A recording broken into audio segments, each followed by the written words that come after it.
Je vais prier dans un premier temps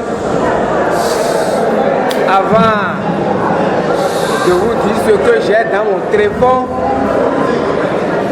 Vous levez pour 1 minute de silence et de prière à tous les travailleurs, secrétaires généraux. Je pense notamment à Zoa Gaston, je pense à Lokosu Dieudonné et je pense également à mon très cher ami de la Nouvelle Tribune et Folie Vincent. Oui. Veuillez vous lever pour prier pour leur âme. Vous allez vous lever pour 1 minute de silence à mémoire de tous les secrétaires généraux, notamment Asuma, de Nouvelle Tribune, c'est ça il a dit, ils vont se lève pour 1 minute de silence à leur pouvoir. Lokosu Dieudonné et tous les travailleurs. Et tous les travailleurs. Ça y est, la minute de silence est partie. Merci. Allons-y.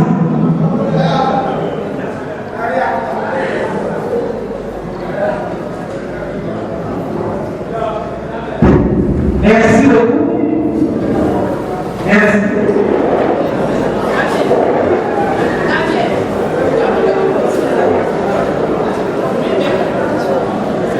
Et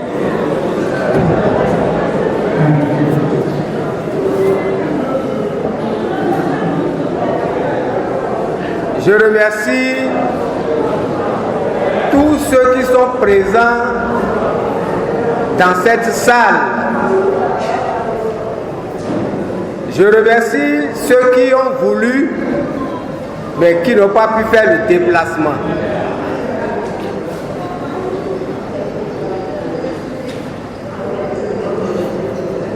Lorsque on m'a annoncé pour prendre la parole, je me suis demandé qu'est-ce que je pouvais dire. Si j'avais rédigé un message avant d'arriver, mon message aurait fait flop. Parce que depuis la prison, j'ai appris que vous allez en souffrir, mais vous n'y pouvez rien. Mais je constate que vous pouvez beaucoup de choses.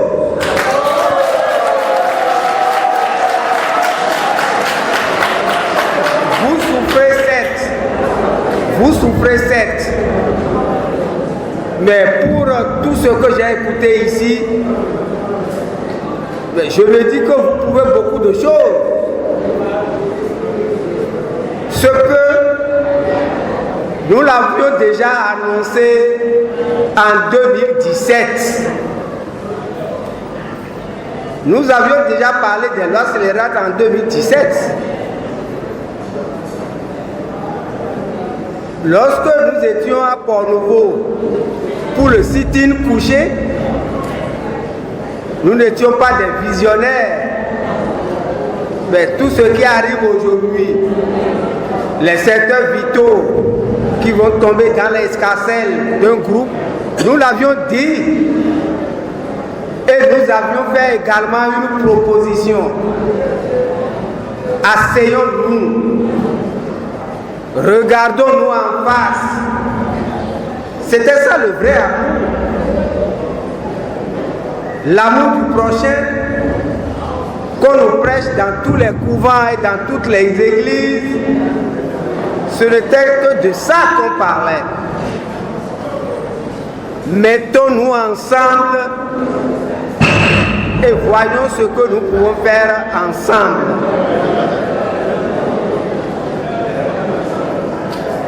Donc, nous n'avons pas été certainement suivis.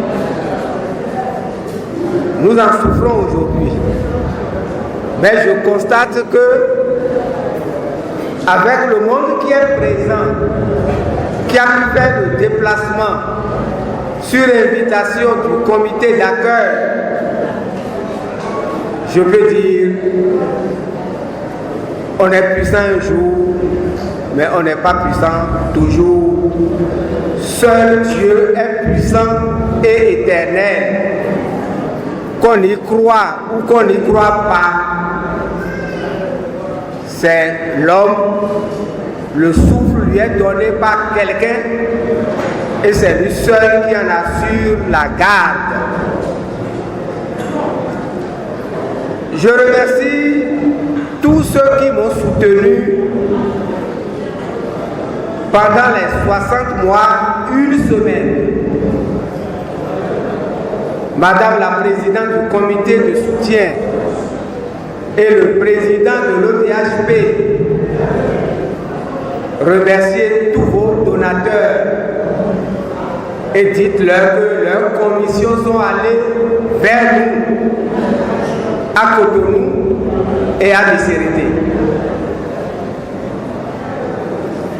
Je remercie toutes les personnalités, parce qu'il y en a eu, qui m'ont soutenu. Je les remercie. Je remercie tous les travailleurs à travers la CSTB qui n'a cessé de nous envoyer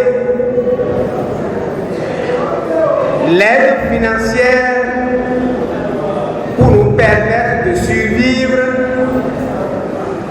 parce que pour mes co-accusés, les salaires étaient bloqués. Moi, retraité, ma pension était bloquée. Je remercie les autres travailleurs qui, dans l'anonymat, sont arrivés à Misérité et ont porté leur aide. Et naturellement, je n'oublierai pas les miens. Des souscriptions volontaires ont été faites au ministère des Finances. Plusieurs fois, nous avons reçu leur soutien. Je les remercie.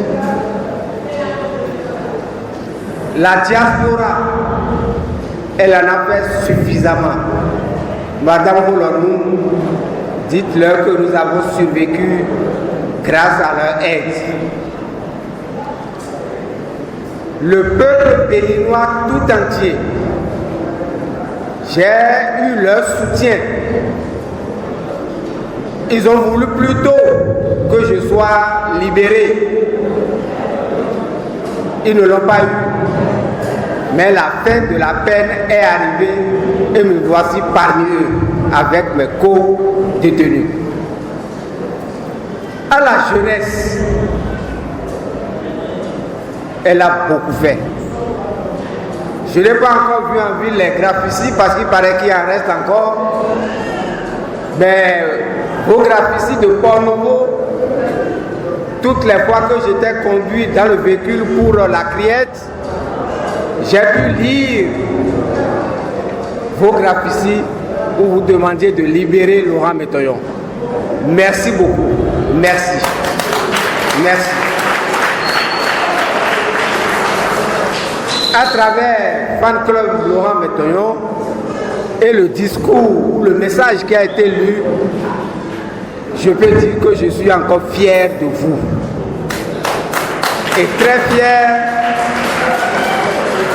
parce que moi j'ai commencé en 1974 au lycée technique. Lorsqu'on nous pourchassait, il y a une dame qu'on appelle Madame Justine Béanzin. Sa maison est à côté du lycée technique. Quand vous pourchassez, que vous arrivez à aller là-bas, là, elle n'admet pas de policiers ou de militaires pour venir chercher quelqu'un. Nous l'avons vécu en 1974. En 1979, j'étais déjà étudiant, arrêté à l'Étoile Rouge. Je l'ai vécu. En 1985, j'étais déjà fonctionnaire. J'ai vécu ce temps jusqu'à Segbana. En 1990, avant la conférence des forces vives, je l'ai vécu cette fois-ci de façon plus douloureuse parce qu'il fallait être enterré jusqu'au cou et bastonné. C'était la flagellation terrible. Maintenant, Laurent a survécu. Et en 2017, fonctionnaire à la retraite, j'ai fait un séjour carcéral de 60 mois, une semaine. Puisque quand j'ai quitté ma maison le 17 novembre 2017, je n'y suis plus retourné. Alors, je pense que tous nous devons plaider pour le reste des détenus. Parce qu'il y en a qui n'ont pas leur place dans la prison. Vous les connaissez. Ils sont nombreux. En dehors de ceux que nous pouvons appeler détenus politiques en prison, il y a d'autres détenus, d'autres jeunes qui n'ont pas leur place à la prison, dans aucune des prisons de notre pays. Nous devons demander tous les jours, et là c'est déjà quand même une possibilité, que les syndicalistes écrivent au moins chaque fois des lettres pour réclamer la libération des détenus au Bénin. Ce n'est pas encore là attroupement non armé. Il y a maintenant les exilés politiques. Ceux avec qui j'étais sur l'esplanade de l'Assemblée pour les sit-ins, le sit-in couché.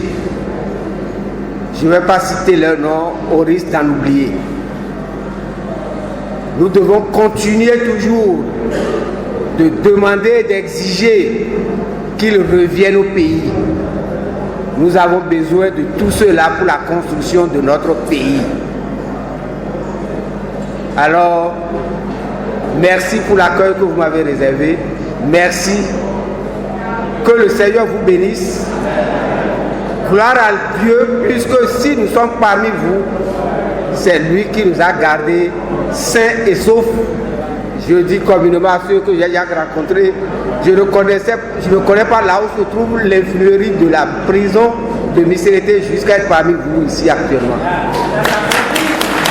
Donc, ça veut dire qu'il y a un Dieu qui récompense, qu'on croit ou qu'on n'y croit pas, nous allons lui rendre compte un jour. Ça, c'est indéniable. Alors, souffrez, mais quand même réagissez. Sinon, vous allez rendre compte un jour à quelqu'un et on vous demandera qu'aviez-vous fait lorsque vos amis, vos frères et autres là croupissaient injustement dans les prisons. Alors, camarades jeunes, camarades travailleurs, exigez chaque fois la libération et le retour de cette détenue. Ce n'est pas encore un coup d'État que vous préparez, mais au moins cette exigence, elle doit pouvoir se faire, et je vous remercie.